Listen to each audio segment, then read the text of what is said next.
Bien, queridos estudiantes, buenos días, tardes, noches, donde quiera y a la hora que me estén viendo. Quería saludarlos y bueno, antes de empezar esta nueva clase, quería disculparme de antemano por no poder mostrar mi rostro en esta ocasión, ya que, como les indicaba en los videos anteriores, el programa que tenía era un programa que me limitaba por el tiempo. Entonces, porque para poder hacer un video con todos los juguetes, con imágenes y movimientos y todo este tipo de cosas, bueno, había que pagar una versión pro de un programa este, que me permita poder hacer todas estas cosas, demostrarme y estar expresando. Pero bueno, veámoslo por el lado amable, al menos no van a ver mi cara, que eso ya es bastante, y vamos a continuar con las clases. Entonces, bueno, vamos a empezar rapidito porque esta clase voy a procurar que sea lo corta para tener más tiempo y poder hacerlo, un sorteo de los elementos para que ustedes tengan acceso y puedan empezar a trabajar lo antes posible. Empecemos. Entonces, vamos a hablar un poquito del átomo a través de la historia. Yo ya les había mencionado en la clase pasada un poquito acerca de Leucipo y también le había hablado de Demócrito. Bueno, Demócrito, resumiendo otra vez, Demócrito pensaba y postulaba que los átomos son indivisibles, o sea que no se pueden dividir y se distinguen por su forma, por el tamaño, por el orden y por la posición en la que están. Es decir, para él cualquier elemento que pudiera ser palpable, tocable o visible tenía una forma, un tamaño y un orden y una posición, pero estas características estaban indicadas por el tipo de algo muy pequeñito, a lo que ellos llamaron átomo, porque para Demócrito los átomos estuvieron y estarán siempre en movimiento y son eternos, o sea que no pueden destruirse. Y además él pensaba que el vacío que había entre los átomos era un rasgo inherente en ellos, era algo conspicuo en ellos. Es decir, que era algo que estaba ya predeterminado por la naturaleza mismo del elemento. Era un hecho ligado a su existencia, era infinito, era eterno, era indestructible.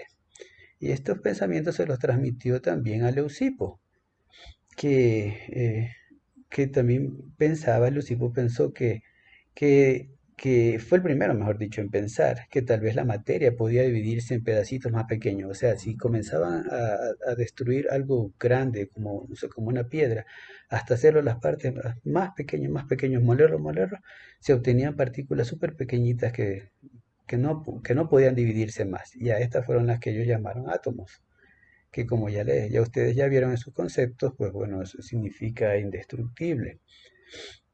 Bien, las primeras teorías atómicas, por así decirlo, bueno, les hacían pensar algunas preguntas. ¿Qué ocurriría si dividiéramos un trozo de materia muchísimas veces? Lo que les decía hace un ratito. Entonces llegaríamos hasta una parte pero tan pequeñita que tenía que ser en algún punto indivisible, que no se podía separar. Algunos filósofos de la antigua Grecia discutieron muchísimo sobre este tema. Hablaban mucho en sus famosos ágoras al respecto. El problema es que estos filósofos no utilizaban ni la medición ni la experimentación para llegar a conclusiones, simplemente eran razonamientos filosóficos, por así decirlo. No seguían las fases del método científico. De esta forma se establecieron dos teorías, comentando, discutiendo, llegaron a establecerse dos teorías. Una era la teoría atomista y la otra era la continuista, que se basaban en la existencia de partes indivisibles o que siempre se podían seguir dividiendo. En el siglo V a.C., Leucipo pensaba que solo había un tipo de materia, como le mencioné hace un ratito. Sostenía además que si dividíamos la materia en partes cada vez más pequeñas, acabaríamos encontrando una porción pequeñita de esto que no se podía seguir dividiendo. Un discípulo suyo, Demócrito, bautizó a estas partes indivisibles de la materia con el nombre de átomos, ¿no? Terminó el término que ya ustedes han visto, que significa que no se puede dividir más o que es indestructible también. Los atomistas pensaban que todo está hecho de átomos. Si dividimos una sustancia muchas veces llegaríamos a ellos. Y las propiedades de la materia varían según cómo se agrupan estos átomos. Porque los átomos, al fin y al cabo, como son muy pequeños, va a llegar a un punto en que, bueno, son tan pequeños, pero obviamente tiene que haber muchísimos para llegar a constituirse en algo que puede ser tocable, palpable, visible. Bien, seguimos todavía en la antigua Grecia y ya vamos hablando un poquito de Aristóteles, que él rechazó esta teoría atomista y estableció que la materia estaba formada por cuatro elementos, que era agua, tierra, aire y fuego. Esta teoría se la llamó continuista. Gracias al prestigio de esta que tenía Aristóteles, se mantuvo vigente este pensamiento por más de 2000 años. Mire, para que se hagan una idea, como les dije, ¿no? En el siglo V, que más o menos el tiempo en que vivió Demócrito y Leucipo, que fue por ahí del año 460 a.C. hasta 370, por ahí más o menos, eh, se hablaba ya de esta estructura atómica, pero llegó Aristóteles, que era un gran pensador, entonces él tiró abajo este pensamiento y por más de 2000 años se pensó que esto era correcto. Imagínense, 2000 años de retraso en los avances científicos, 2000 años creyendo en una teoría. Bien, los que pensaban que o estaban en concordancia con Aristóteles, que eran los se hacían llamar como continuistas por esta teoría que él estableció, decían que los átomos no existen, que no hay límites para dividir la materia. Si las partículas llegaban, que ellos llamaban átomos, que los filósofos, los que él refutaba llamaban átomos, no pueden verse, entonces no existen. Todas las sustancias están formadas por las combinaciones de los cuatro elementos básicos. Eso era lo que ellos pensaban. Como les decía, hubo un tremendo retraso en los avances, por lo menos en la parte de esto de la teoría atómica y en la ciencia en general hubieron muchísimos avances, que en este momento no los voy a mencionar porque obviamente eso podría comenzar a crear una polémica por cuestiones religiosas, ya que bueno, muchos saben que también durante la época del oscurantismo las ciencias se detuvieron por muchísimos siglos, entonces eso detuvo bastante los avances científicos. Pero bueno, eso es un tema polémico que no me gustaría tocar aquí por obvias razones, ¿no? Pero bueno, 1200 años después de que Leucipo postulara sus ideas acerca del átomo, apareció un científico que se llamaba John Dalton. En el año 1802, este científico publicó su teoría atómica, que retomaba las antiguas ideas de Leucipo y Demócrito, pero basándose ya en una serie de experiencias científicas de laboratorio que les mencioné, que estos científicos que hablaban obviamente no utilizaban el método científico. La teoría atómica de Dalton se basa en los siguientes enunciados, básicamente. Los elementos están formados por partículas extremadamente pequeñas llamadas átomos. Con esto recoge las primeras ideas de quienes formularon inicialmente una teoría atómica. El segundo postulado nos dice que todos los átomos de un mismo elemento son idénticos y son diferentes a los átomos de todos los demás elementos. El tercer postulado nos decía que los átomos se unen para formar compuestos siguiendo proporciones muy definidas. Y finalmente, el cuarto postulado nos dice que una reacción química implica solo la separación, combinación o reordenamiento de los átomos. Esto nos daba pie para aprender una de las famosas frases que les mencionaba en la clase pasada, que la materia no se crea ni se destruye, simplemente se transforma, o sea, se reordena. Además de los postulados de Dalton, él también asignó a cada elemento conocido hasta ese entonces un símbolo distinto. Su símbolo químico que, bueno, con el paso del tiempo se ha ido cambiando hasta llegar a los modernos símbolos que conocemos en la actualidad de la tabla periódica. Con estos enunciados que hizo Dalton y estos aportes que hizo muy significativos con la ciencia, bueno, se empezaron a estudiar, o mejor dicho, a tratar de entender algunos fenómenos, como por ejemplo el fenómeno de la electrificación, que se pusieron en la mesa para poder ser estudiados, para tratar de entender la naturaleza eléctrica de la materia. Para explicar estos fenómenos, los fenómenos eléctricos, como por ejemplo los rayos, ese tipo de cosas que todavía no se entendían bien cómo se formaban, Los científicos idearon un modelo según el cual los fenómenos eléctricos se deben o son debido a propiedades de la materia que ellos llamaron en su entonces cargas eléctricas. Las propiedades de los cuerpos eléctricos se deben a la existencia de dos tipos de carga, básicamente. Seguro, alguna vez, muchos de ustedes han escuchado eso, que cuando dicen el positivo y el negativo y el cable de tierra o neutro, ¿no? Seguramente han escuchado esos términos, son muy populares y alguna vez en su vida probablemente los hayan escuchado. Dos cuerpos que hayan adquirido una carga del mismo tipo se repelen. Eso, no sé si alguna vez han hecho un experimento con imanes y si lo ponen de un lado se pegan, pero si le dan la vuelta a uno, se repelen. En general, la materia es eléctricamente neutra, ¿no? Es decir, que tiene la misma cantidad de cada tipo de carga, o sea, como un 50-50 positivo y 50% negativo. Si adquieren una carga de un lado, tanto ya sea positiva o negativa, esto hace que tengan una mayor cantidad de un tipo de carga que del otro. Esto también diferencia mucho algunos tipos de material. Durante este tiempo se dieron avances significativos, muchos estudios del siglo XIX, o sea, 1800 hasta 1899, fue un siglo bastante productivo en muchos campos de las ciencias, tanto en la química, biología, la física.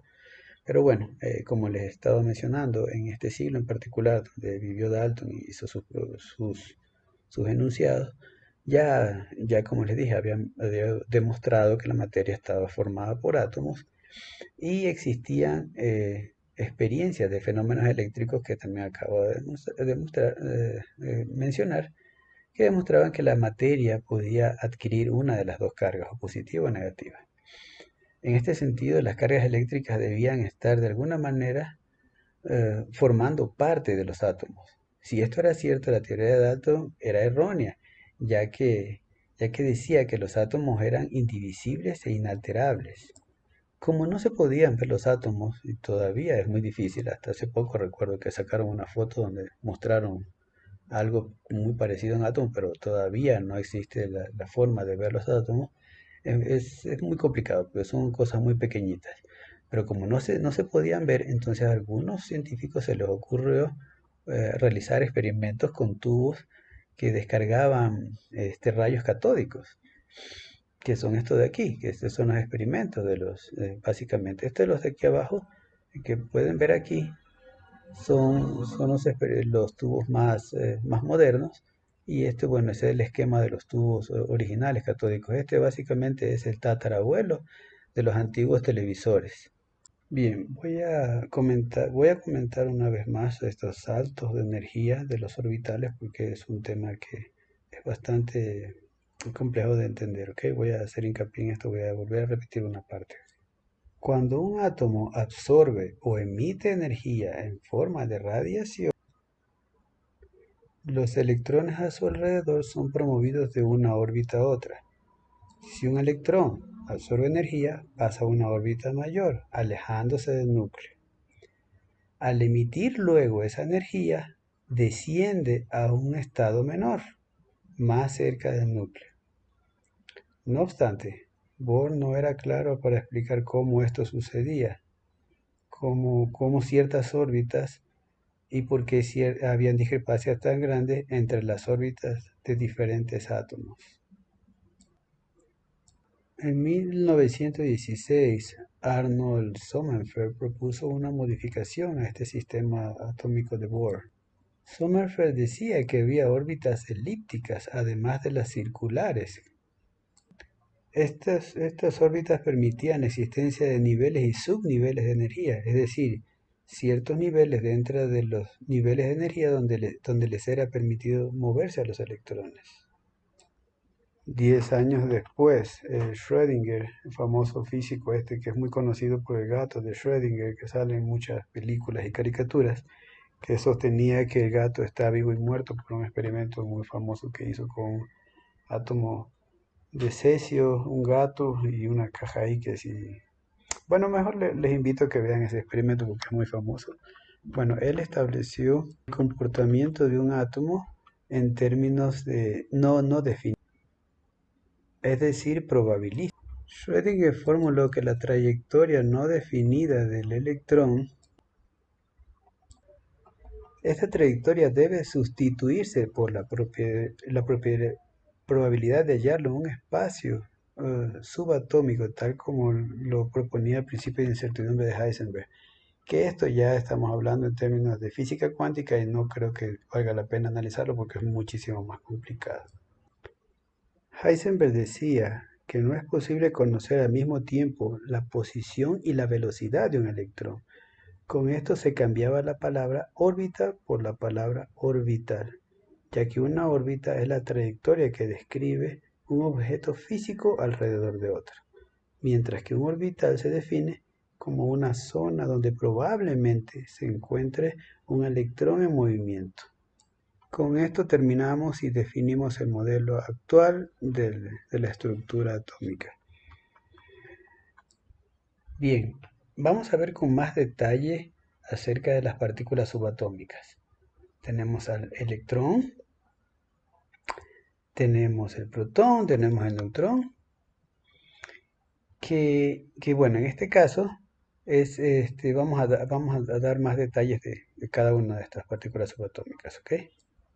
Bien, aquí vemos en esta gráfica de aquí acerca de la masa. Vamos a entender cómo es la masa de estas partículas subatómicas. Si vemos, el neutrón es ligeramente más pesado que el protón. Y entre el neutrón y el protón hay una gran diferencia con el electrón. El electrón es casi 1000 veces más pesada. Por eso se lo desprecia de la masa del electrón cuando se habla de la masa del átomo. Se toma de la porción nuclear esta medida. Y esta es la carga relativa, que es la que más nos interesa. Entonces, volviendo el tubo de rayos catódicos, abuelos de los televisores que se utilizaron después, es un tubo de vidrio en el cual se le ha quitado casi todo el aire. Consta de dos placas metálicas que están conectadas a una fuente de alto voltaje. Una placa con carga negativa se llama cátodo y emite un rayo invisible.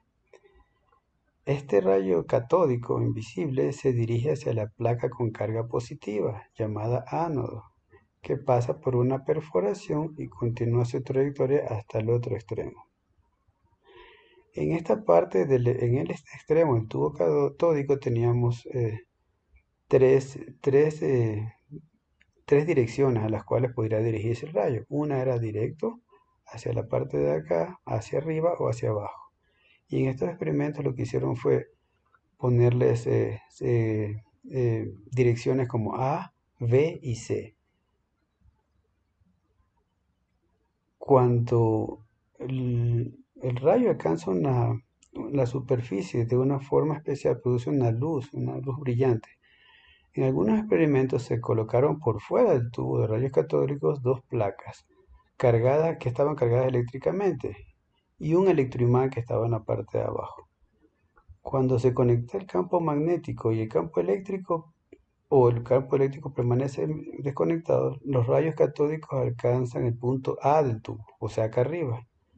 Cuando el campo magnético y el eléctrico están desconectados, o bien si están conectados pero están balanceados, el rayo alcanza el punto B, la parte central.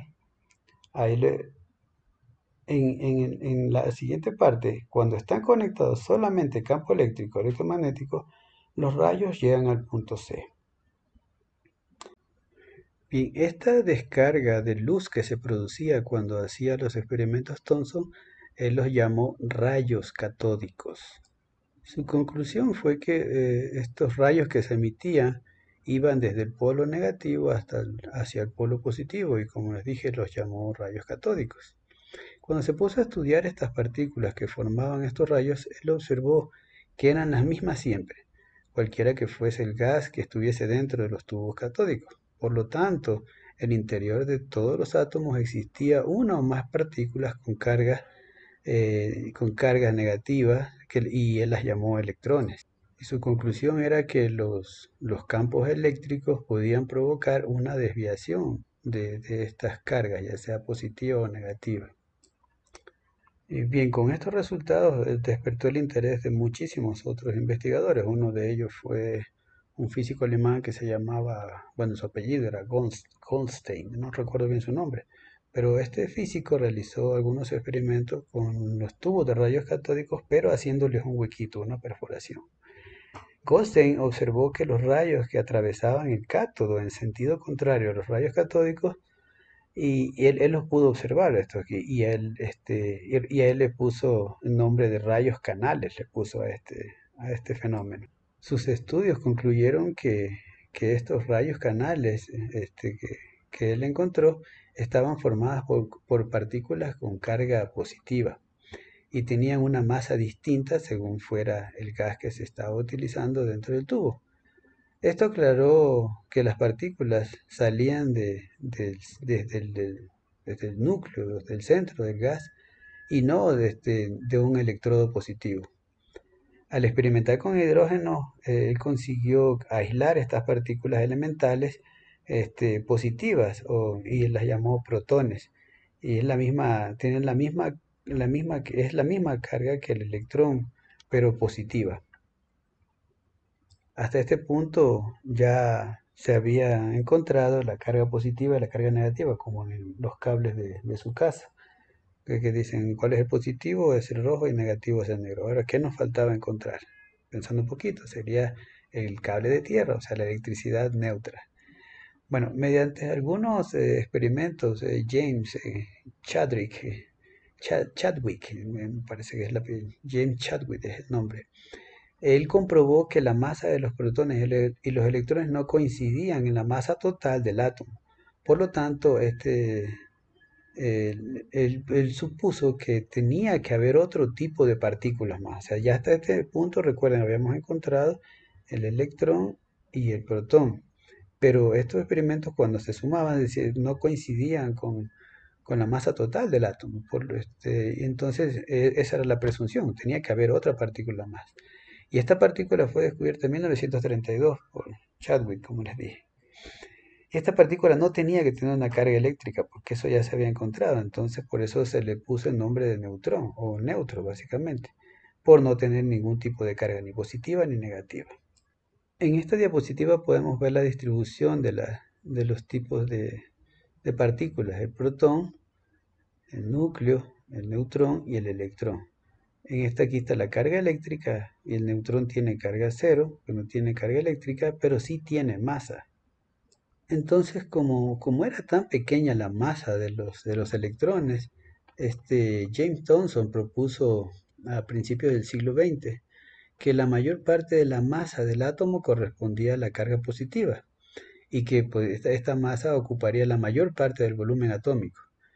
Thomson entonces se imaginó al átomo como una especie de esfera positiva continua en la que se encuentran incrustados los electrones, más o menos como las uvas de una pasa, de un pudín más o menos.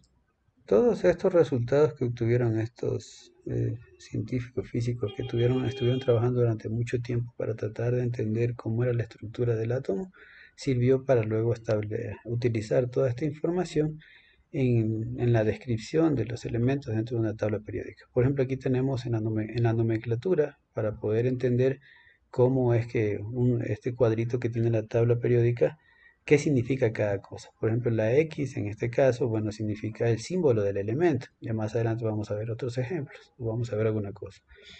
El A que está acá significa el número másico, que corresponde al número de protones sumado al número de neutrones. Y en la parte inferior izquierda se pone el número atómico. Bien, tiempo después de estos descubrimientos, y aquí, bueno, aquí voy a entrar en la parte de un poquito de historia, los esposos Curie, bueno, Henry y Marie Curie, seguramente el nombre de Marie Curie lo han escuchado, o sea, es la única científica mujer que ha ganado el premio Nobel en física y en química. Bueno, los esposos Curie encontraron que algunos elementos emiten radiación. Y estos son como radiaciones beta Bueno, ellos encontraron que pueden emitir dos tipos de radiación, radiación beta y radiación gamma y radiación alfa. Estas partículas que ellos encontraron se dieron cuenta que no se desviaban por los campos eléctricos, que tenían su propia forma de dirigirse hacia algún campo en específico. Y ellos también llamaron a estas partículas, como las llamaron neutrones, porque no tenían ni una carga más positiva ni una carga más negativa y no necesitaban de la intervención bueno, de una carga eléctrica o electromagnética. Luego de esto apareció un científico que elaboró un nuevo modelo que se llamaba el modelo atómico de Rutherford, muy famoso. Esto fue este Rutherford lo que hizo fue hacer una serie de experimentos con unas finas láminas de oro. Entonces él lo que hizo en estos experimentos fue lanzar una serie de rayos con partículas alfa para que chocaran con esta lámina de oro. Bien, ¿qué fue lo que observó Rutherford en sus experimentos? Bueno, Rutherford observó lo siguiente. La mayoría de las partículas atravesaban la lámina sin desviarse. Otras tenían una ligera desviación. De cuando en cuando algunas partículas alfa se dispersaban o se desviaban de su trayectoria con un tremendo ángulo, por ejemplo este de aquí. Y en algunos casos las partículas alfa regresaban por la misma trayectoria hasta la fuente radiactiva. Este fue el descubrimiento más sorprendente, porque de acuerdo al modelo de Thomson, la carga positiva del átomo era tan difusa que se esperaría que las partículas alfa atravesaran las láminas de oro sin desviarse o con una desviación mínima. En consecuencia, Rutherford propuso un nuevo modelo atómico. Bien, esta nueva teoría, al igual que muchas teorías, obviamente iba a traer detractores y gente que iba a estar en contra de lo que estaba proponiendo Rutherford. Entonces él necesitaba explicar cuáles eran sus conclusiones. Entonces, con el fin de dar una explicación a este hecho, Rutherford propuso la existencia del núcleo atómico como una sola zona central densa en la cual se concentraba la mayor parte de la masa. El núcleo tenía que ser positivo, porque las partículas alfas también positivas se iban a rechazar o repeler al encontrarse. ¿Recuerdan lo que les decía? Que dos partículas con carga positiva se repelían, como lo que pasaba en los imanes. Pues bien, eso era una de las partes que estaba explicando Rutherford. Rutherford también estableció que los electrones deberían mantenerse en constante movimiento en torno al núcleo, con lo cual gran parte del volumen del átomo debía estar vacío. Por ejemplo, aquí es un ejemplo hipotético. Este espacio vacío entre las cargas negativas, positivas y el núcleo, para que se hagan una idea de cómo sería la comparación en un mundo en que ustedes podrían hacer una referencia.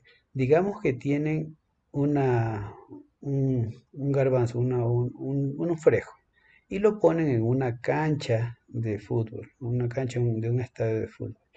Lo ponen justo el frijol en el centro, donde se pone en el centro de la cancha. Los espacios entre estos orbitales o entre la distancia que había entre este frijol que representaría el núcleo del átomo, desde las bandas hasta el núcleo, implicaría que justo las bandas están por fuera del arco del estadio. Para que se hagan una idea, el espacio tan grande que debería existir en el átomo. Sin embargo, había un problema con este modelo. Según la física clásica, toda partícula acelerada, como es el caso de un electrón girando alrededor del núcleo de un átomo, emite energía en forma de radiación electromagnética. En consecuencia, el electrón debería perder energía continuamente hasta terminar precipitándose sobre el núcleo, lo que podría producir un colapso atómico que es la base de la teoría con la cual se hizo la bomba atómica. Para solucionar esta inconsistencia había que basarse en la existencia de la luz y la espectroscopía. Es decir, había que analizar la radiación de cada elemento y la energía que emitía. De aquí en adelante, todos los modelos atómicos se iban a establecer con el movimiento de los átomos y el tipo de luz que emitía. por ejemplo, si hay cualquier elemento que se calienta hasta que se quema a alta temperatura, emite una luz de un color característico que se le denomina radiación electromagnética. Si esta radiación se la hace pasar a través de un prisma, separa las luces en espectros con una espectroscopía y se obtiene un conjunto de enlaces de luces de diferentes colores que conforman el denominado espectro de los elementos. Cada espectro produce un espectro específico, que es como una huella digital, básicamente. Bien, voy a comentar una vez más estos saltos de energía de los orbitales porque es un tema que es bastante complejo de entender, ¿ok? Voy a hacer hincapié en esto, voy a volver a repetir una parte. Cuando un átomo absorbe o emite energía en forma de radiación, los electrones a su alrededor son promovidos de una órbita a otra. Si un electrón absorbe energía, pasa a una órbita mayor, alejándose del núcleo. Al emitir luego esa energía, desciende a un estado menor, más cerca del núcleo. No obstante, Bohr no era claro para explicar cómo esto sucedía, cómo ciertas órbitas y por qué habían discrepancias tan grandes entre las órbitas de diferentes átomos. En 1916, Arnold Sommerfeld propuso una modificación a este sistema atómico de Bohr. Sommerfeld decía que había órbitas elípticas además de las circulares. Estas órbitas permitían la existencia de niveles y subniveles de energía, es decir, ciertos niveles dentro de los niveles de energía donde les era permitido moverse a los electrones. 10 años después, Schrödinger, el famoso físico que es muy conocido por el gato de Schrödinger, que sale en muchas películas y caricaturas, que sostenía que el gato está vivo y muerto por un experimento muy famoso que hizo con un átomo de cesio, un gato y una caja ahí que sí. Bueno, mejor les invito a que vean ese experimento porque es muy famoso. Bueno, él estableció el comportamiento de un átomo en términos de no definidos, es decir, probabilísticos. Schrödinger formuló que la trayectoria no definida del electrón, esta trayectoria debe sustituirse por la probabilidad de hallarlo en un espacio subatómico, tal como lo proponía el principio de incertidumbre de Heisenberg. Que esto ya estamos hablando en términos de física cuántica y no creo que valga la pena analizarlo porque es muchísimo más complicado. Heisenberg decía que no es posible conocer al mismo tiempo la posición y la velocidad de un electrón. Con esto se cambiaba la palabra órbita por la palabra orbital, ya que una órbita es la trayectoria que describe un objeto físico alrededor de otro, mientras que un orbital se define como una zona donde probablemente se encuentre un electrón en movimiento. Con esto terminamos y definimos el modelo actual de la estructura atómica. Bien, vamos a ver con más detalle acerca de las partículas subatómicas. Tenemos al electrón, tenemos el protón, tenemos el neutrón, que bueno, en este caso vamos a dar más detalles de cada una de estas partículas subatómicas, ¿ok? Bien, aquí vemos en esta gráfica de aquí acerca de la masa. Vamos a entender cómo es la masa de estas partículas subatómicas. Si vemos, el neutrón es ligeramente más pesado que el protón. Y entre el neutrón y el protón hay una gran diferencia con el electrón. El electrón es casi 1000 veces más pesada. Por eso se lo desprecia de la masa del electrón cuando se habla de la masa del átomo. Se toma de la porción nuclear esta medida. Y esta es la carga relativa, que es la que más nos interesa. Entonces, volvamos a la explicación de la nomenclatura o el esquema básico. Primero que todo, aquí tenemos unas letritas que son muy importantes, pero para que se entiendan y se deben aprender. La A en mayúsculas es importante, es el número de masa o también conocido como nucleones. La fórmula para calcular este número de masa es Z, que es el número atómico, más el número de neutrones que está acá expresado con la N minúscula. La Z, que va siempre en la parte inferior del símbolo, es el número atómico, que es igual al número de protones. Protones, obviamente, es igual al número de neutrones.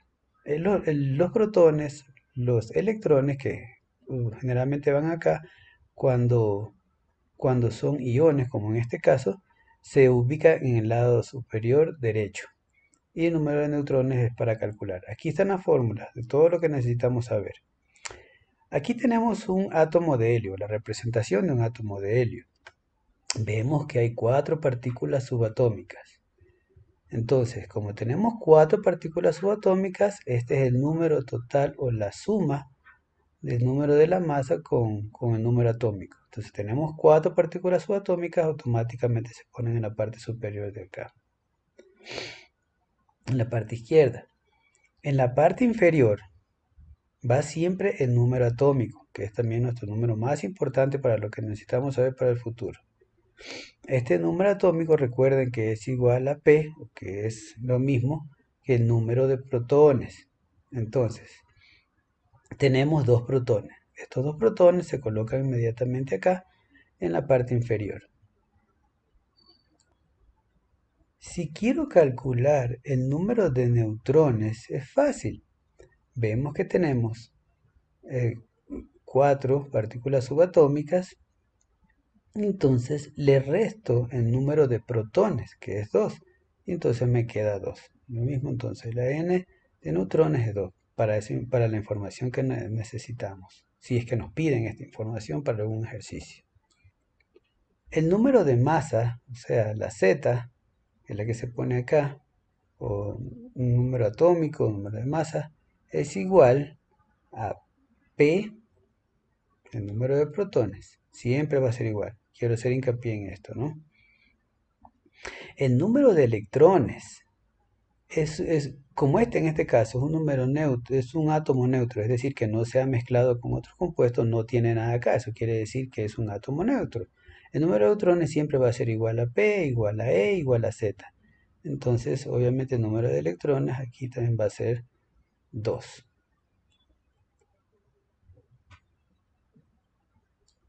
Como les decía, bueno, en la naturaleza es un poco difícil encontrar átomos neutros, o sea, porque siempre se están combinando.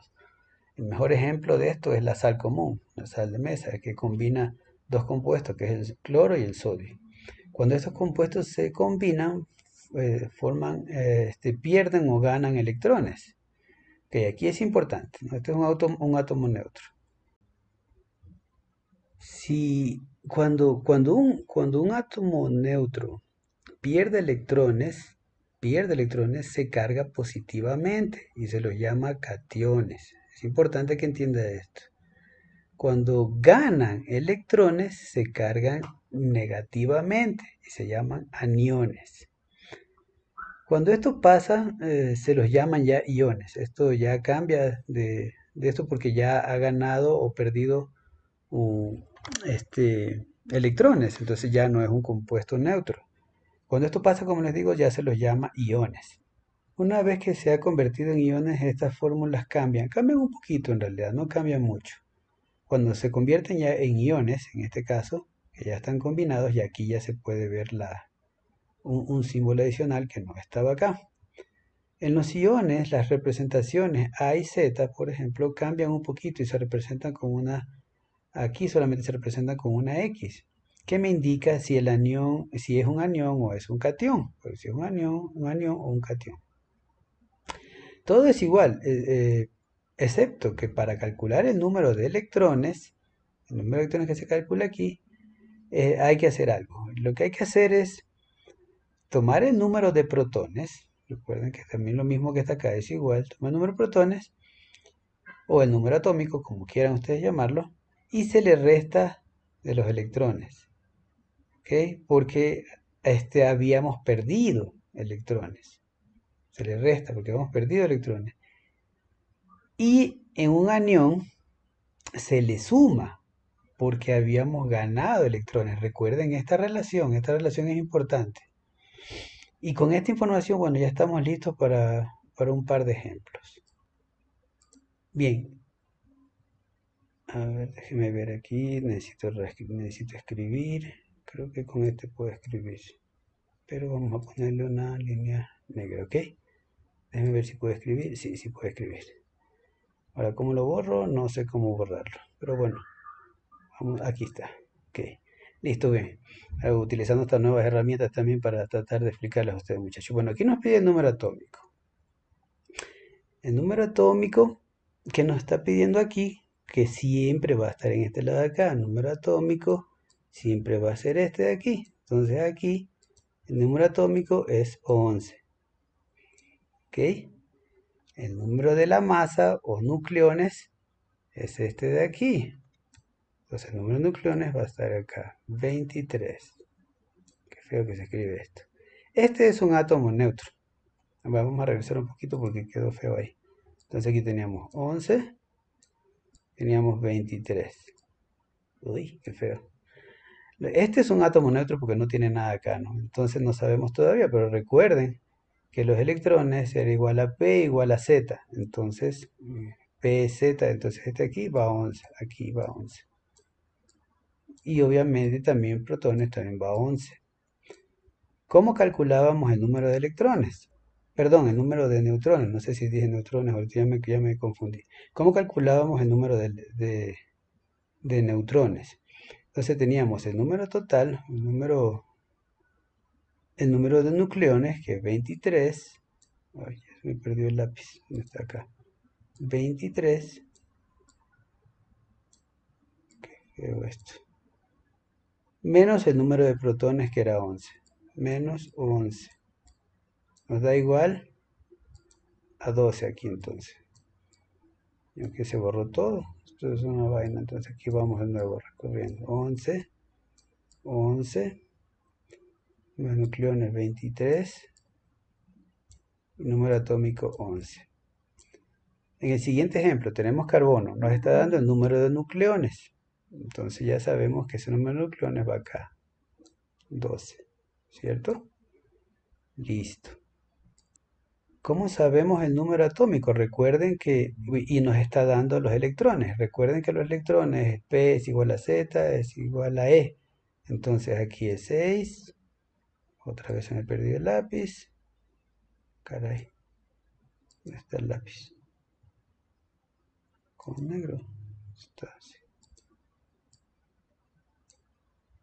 No, ya no puedo escribir. Bueno, aquí debería ir 6. No sé por qué no puedo escribir. Aquí, 6. Y los protones, que son 6. Entonces 12 menos 6 igual a aquí el número de electrones, como calculamos. 12 menos 6 es igual a 6. Y ustedes terminan los otros dos. Bien, ahora sí, la tabla periódica. Aquí tal vez voy a avanzar un poquito rápido para terminar, porque bueno, aquí vamos a ir viendo las historias que ustedes nos van a contar. Bueno, la tabla periódica básicamente es un sistema de distribución o un sistema para organizar los elementos químicos. Esta tabla periódica la desarrolló mi pana Iván Dmitri Mendeleev en el 1869.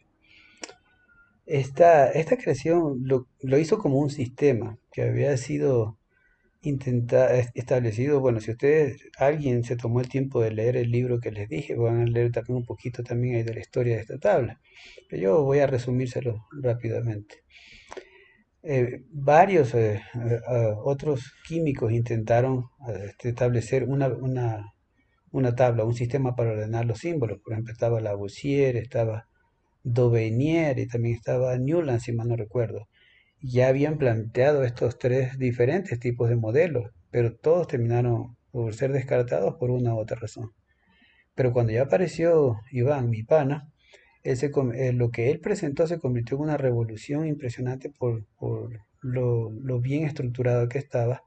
Y a partir desde ese momento hasta ahora se sigue utilizando el mismo sistema. Sin embargo, aquí en esta imagen que ustedes pueden observar aquí, hay otro sistema. De hecho, hay varias propuestas de cómo reorganizar los símbolos, ¿no? Por las características que tienen. Este es uno de los que más me gusta, pero de hecho yo lo tenía en mi salvapantallas, en mi computadora, este que es para mí es el que más me gusta, porque es muy parecido al sistema que está acá de la tabla, pero está establecido por los haces de luz que les expliqué hace un rato, porque cada elemento cuando se quema emite ciertas ondas de luz. Entonces tú puedes ordenar todos los elementos con base en las ondas de luz que emiten cada uno de estos compuestos. Entonces son muy bonitos. Hay un montón de ejemplos, pero este es uno de los que más me gusta.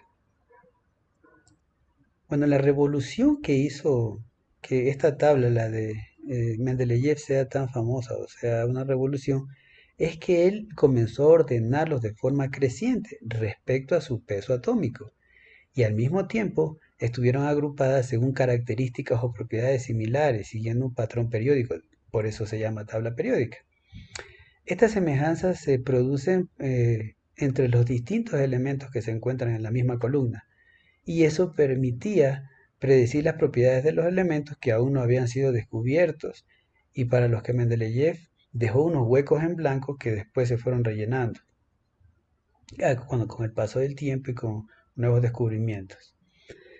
La nueva ley periódica se dio a conocer en la Sociedad Rusa de Química en marzo de 1869. Y entonces ahí él explicaba cómo se agrupaban los elementos de acuerdo al valor del peso atómico y se presentaba una clara periodicidad de las propiedades de cada uno de estos elementos, ¿no?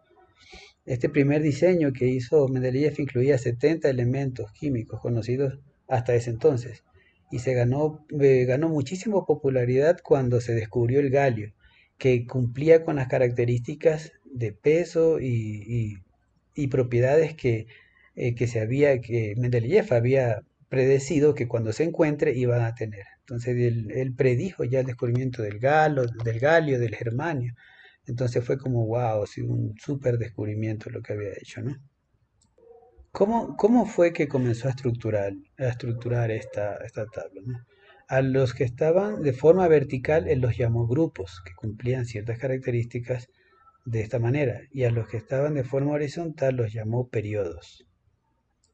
Y entonces aquí les dejo una consulta, una duda, no es tarea, es solamente una consulta. Si miras un átomo de cada elemento de un grupo, ¿qué crees que verían ustedes? Bueno, siguiendo con la explicación, todos los átomos, por ejemplo, del grupo 2 tienen dos electrones en sus capas más externas, ¿ok? Y este número de electrones externos o de valencia es un átomo, es un átomo que está afectado por la forma en que el átomo se une.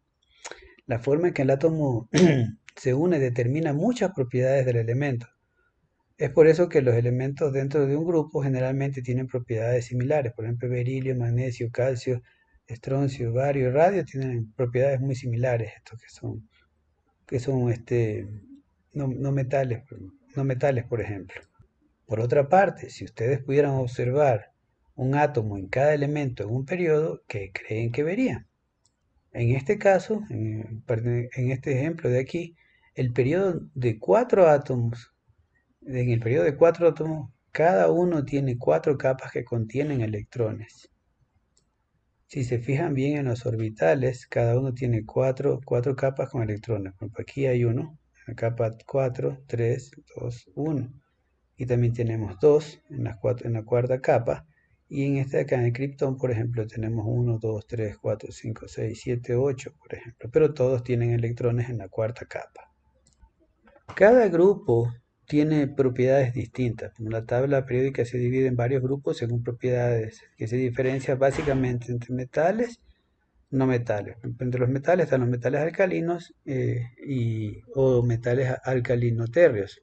Por ejemplo, en este grupo de aquí, en el grupo de litio, sodio, potasio, rubidio, cesio y francio, el litio es menos reactivo. A medida que va bajando de nivel, se vuelve más reactivo. Entonces, ¿qué creen ustedes que pasaría con el francio? ¿Es más o menos reactivo? En el ejemplo del grupo 2A, por ejemplo, son metales alcalinoterrios, son metales blancos, son plateados, muy reactivos, y muchos de ellos se encuentran en rocas en la corteza terrestre. Aquí tenemos, por ejemplo, berilio, magnesio, calcio, estroncio, bario y radio. Otro grupo también que tiene características similares y también están separados son, por ejemplo, los metales de transición. Estos metales de transición son buenos conductores de la electricidad y también son muy maleables o se doblan fácilmente. Por ejemplo, aquí tendríamos el oro, por ejemplo, la plata, el cobre, el cobalto, el cromo. Son metales que tienen estas características. ¿Cuántas cosas, por ejemplo, se les ocurre a ustedes que tienen en sus casas que tienen estos metales? Les voy a dar un ejemplo. Si ustedes tienen una cama que está cromada, tiene dos elementos ahí. Tiene muy probablemente tiene hierro y probablemente tiene cromo, obviamente. Entonces pónganse a pensar cuántas cosas en la casa, en su cocina, que tienen tantos elementos que se describen en las tablas. Los metales que se encuentran a ambos lados de las escaleras, por ejemplo, comparten propiedades con metales y no metales. Por ejemplo, el silicio, el germanio, son semiconductores, no son tan buenos, pero son sumamente importantes como semiconductores, especialmente para la electrónica. Los no metales son quebradizos y no conducen muy bien la electricidad. Por otra parte, los elementos halógenos, la mayoría son venenosos, son muy radiactivos, por ejemplo, y reaccionan con los metales alcalinos. Aquí tenemos, por ejemplo, el sodio y el cloro, tenemos aquí una mezcla. Pero también dentro de aquí también están la serie de los actínidos, que son compuestos muy radiactivos, y son compuestos que son muy pesados, con un montón de electrones en sus órbitas. Los gases nobles son otro grupo muy interesante. Estos no reaccionan, son gases no reactivos y que están a temperatura ambiente. Tienen color, los colores de los gases nobles generalmente se pueden utilizar en las lámparas fluorescentes. Tenemos el helio, el neón, el argón, el criptón, el xenón y el radón. Y aquí tenemos, por ejemplo, cuando se los somete a electricidad, todos estos gases, ¿qué color producirían? Por ejemplo, el neón produce un color naranja rojizo, el mercurio produce un color azul claro, el argón produce un color lavanda pálida. El helio produce un color melocotón pálido. El criptón produce un color plata cálido. Y el xenón produce un color pálido azul profundo. Por último, aquí tenemos la descripción de cómo están agrupados por periodos o por grupos. Entonces la tabla. Si quieren más información al respecto, yo les voy a dejar, si piden, yo les puedo regalar un libro que tengo ahí en PDF, que es el libro de Raymond Chan, que es un libro bastante completo, muy completo, y se los podría dejar también a ustedes para que obtengan más información de esto. Bien, ahora vamos a pasar a la parte más interesante, que va a ser el sorteo de acuerdo a las listas que yo tengo. Bueno, el sorteo va a tomar un poquito más de tiempo y como han notado la clase fue un poco larga, entonces voy a hacerlo sin hacer la grabación y solamente voy a subir el documento con las directrices de cómo tienen que hacer la tarea, hasta cuándo tienen tiempo, cómo presentarlo, etcétera, etcétera. Esta vez voy a tratar de dejar mucho más detalles porque entiendo que la tarea pasada pudo haber sido un poco conflictiva, tal vez no les di muchos detalles, tal vez debí darle más detalles para que no hubiera tanta confusión. En este caso, estoy dejando la tarea en la clase de hoy día, que tienen que escucharla. Es una clase, como ustedes vieron, bastante compleja, muy difícil, y yo les recomiendo que en la medida de lo posible traten de repetirla una o dos veces para que traten de entender un poco. De esta clase que estamos haciendo, van a salir algunas preguntas o para las pruebas, para los exámenes, que podrían ser un poco complicadas. Así que yo les recomiendo de verdad, que sí le pongan atención a esta clase porque como ustedes notaron es bastante compleja. Traté de hacerlo lo más fácil posible y aún así yo sé que es compleja, es muy difícil de entenderla. Entonces ya les dejo los elementos que le tocan a cada uno, las instrucciones, y con eso sería todo por esta clase. Muchas gracias, estamos en contacto a través del chat.